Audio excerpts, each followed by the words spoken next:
ನಮೋ ಭಗವತೆ ವಾಸುದೇವಾಯ.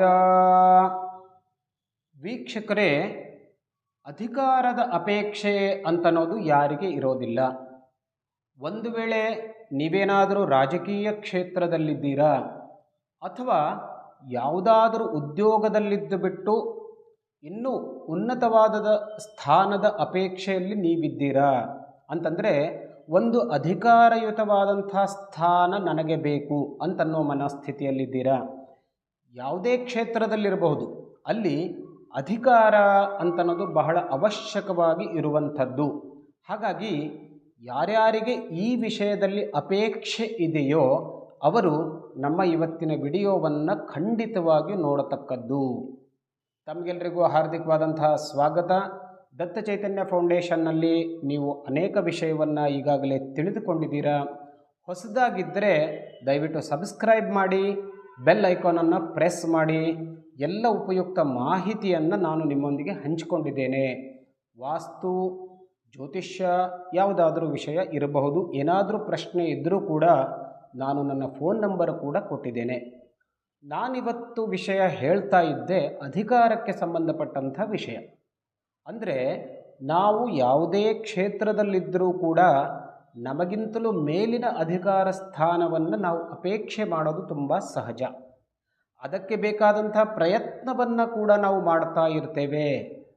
ಆದರೂ ಕೂಡ ಎಷ್ಟೋ ಸಾರಿ ಆ ಅಧಿಕಾರ ನಮ್ಮ ಕೈಗೆ ಸಿಗೋದಿಲ್ಲ, ಮರೀಚಿಕೆಯಾಗಿ ಇರುತ್ತೆ. ನಾವು ನಮ್ಮ ಜೊತೆ ಇದ್ದವರನ್ನು ನೋಡ್ತಾ ಇರ್ತೇವೆ, ಅವರು ಯಾವುದೇ ಪ್ರಯತ್ನವನ್ನು ಮಾಡದೇ ಇದ್ದರೂ ಕೂಡ ಎಷ್ಟೋ ಸಾರಿ ಅಧಿಕಾರವನ್ನು ಅವರು ಹೊಂದುತ್ತಾರೆ. ಯಾಕೆ ಹಾಗಿತ್ತು ಅಂತಂದರೆ, ನಮ್ಮ ಪ್ರಯತ್ನದ ಜೊತೆಗೆ ನಮಗೆ ದೈವಬಲ ಅಂತನ್ನೋದು ಬಹಳ ಮುಖ್ಯ. ಹಾಗಾಗಿ ಈ ದೈವಬಲ ಬರಬೇಕು ಅಂತಂದರೆ ನಾವು ಏನನ್ನು ಮಾಡಬೇಕು, ಯಾವ ಉಪಾಸನೆಯನ್ನು ಮಾಡಬೇಕು, ಯಾವ ದೇವರ ಆರಾಧನೆಯನ್ನು ಮಾಡಬೇಕು, ಇದೆಲ್ಲವನ್ನು ನಾನಿವತ್ತು ಹೇಳ್ಕೊಡ್ತೇನೆ. ನೋಡಿ, ಅದಕ್ಕೆ ಸಂಬಂಧಪಟ್ಟಂಥ ಅನೇಕ ದೈವಿ ಉಪಾಯಗಳಿವೆ ನಮ್ಮಲ್ಲಿ. ಅದರಲ್ಲಿ ಅತ್ಯಂತ ಪ್ರಭಾವಶಾಲಿಯಾದ ಉಪಾಯ ಅಂತಂದರೆ ಆದಿತ್ಯ ಹೃದಯ ಸ್ತೋತ್ರ. ನೋಡಿ, ಈ ಆದಿತ್ಯ ಹೃದಯ ಸ್ತೋತ್ರವನ್ನು ಅತ್ಯಂತ ಶುದ್ಧವಾಗಿ ಮತ್ತು ಮನಸ್ಸಿನಿಂದ ನಾವು ಪ್ರತಿನಿತ್ಯ ಶ್ರವಣ ಮಾಡೋದಾಗಲಿ ಅಥವಾ ಪಠಣ ಮಾಡಿದ್ದಾಗಲಿ ಆದರೆ ನಾವು ಒಂದು ಒಳ್ಳೆಯ ಅಧಿಕಾರ ಸ್ಥಾನಕ್ಕೆ ಇರೋದರಲ್ಲಿ ಯಾವುದೇ ರೀತಿಯ ತೊಂದರೆ ಇಲ್ಲ.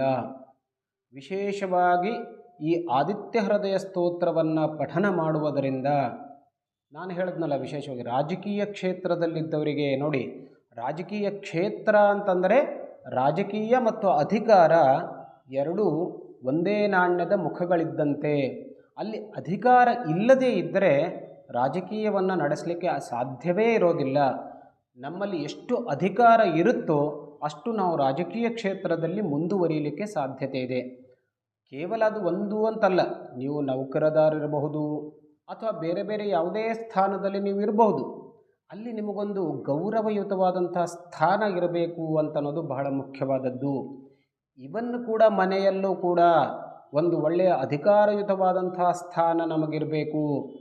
ನಮ್ಮ ಮಾತನ್ನು ಎಲ್ಲರೂ ಕೇಳಬೇಕು, ಇದು ನಮ್ಮ ಅಪೇಕ್ಷೆಯಾಗಿರುತ್ತೆ. ಸೊ ಈ ಅಪೇಕ್ಷೆ ನೆರವೇರಬೇಕು ಅಂತಂದರೆ ನಮ್ಮ ಪ್ರಯತ್ನ ಅಂತೂ ನಾವು ಮುಂದುವರಿಸಬೇಕು, ಅದರಲ್ಲಿ ಯಾವ ತಪ್ಪಿಲ್ಲ. ಆದರೆ ಅದರ ಜೊತೆಗೆ ವೀಕ್ಷಕರೇ, ಈ ಆದಿತ್ಯ ಹೃದಯ ಸ್ತೋತ್ರವನ್ನು ಬಹಳ ಶುದ್ಧವಾಗಿ ಪ್ರತಿನಿತ್ಯ ಶ್ರವಣ ಮಾಡಿಕೊಳ್ಳಿ. ಖಂಡಿತವಾಗಿಯೂ ನಾನು ಹೇಳ್ತೇನೆ, ನಿಮಗೆ ಸ್ವಲ್ಪವೇ ದಿವಸದಲ್ಲಿ ಇದರ ಅನುಭವ ಖಂಡಿತವಾಗಿಯೂ ಆಗುತ್ತೆ.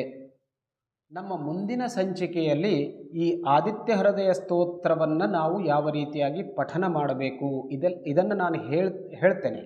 ಅದನ್ನು ನೀವು ಕೇವಲ ಪ್ರತಿನಿತ್ಯ ಬೆಳಗ್ಗೆ ಸ್ನಾನದ ನಂತರ ಒಂದು ಸಾರಿ ಶ್ರವಣವನ್ನಾದರೂ ಮಾಡಿದ್ರೂ ಸಾಕು, ಅದರ ಲಾಭ ನಿಮಗೆ ಖಂಡಿತವಾಗಿಯೂ ಸಿಗುತ್ತೆ. ಅದರ ಜೊತೆಗೆ ವಿಶೇಷವಾಗಿ ಈ ಆದಿತ್ಯ ಹೃದಯ ಸ್ತೋತ್ರ ಮತ್ತೆ ಯಾವ ವಿಷಯಕ್ಕೆ ಅನುಕೂಲಕರವಾಗಿದೆ ಇದೆಲ್ಲವನ್ನು ನಾವು ಮುಂದಿನ ಸಂಚಿಕೆಯಲ್ಲಿ ನೋಡುತ್ತೇವೆ. ಖಂಡಿತವಾಗಿಯೂ ತಪ್ಪಿಸಬೇಡಿ. ಒಳ್ಳೆಯದಾಗುತ್ತೆ. ನಮಸ್ಕಾರ.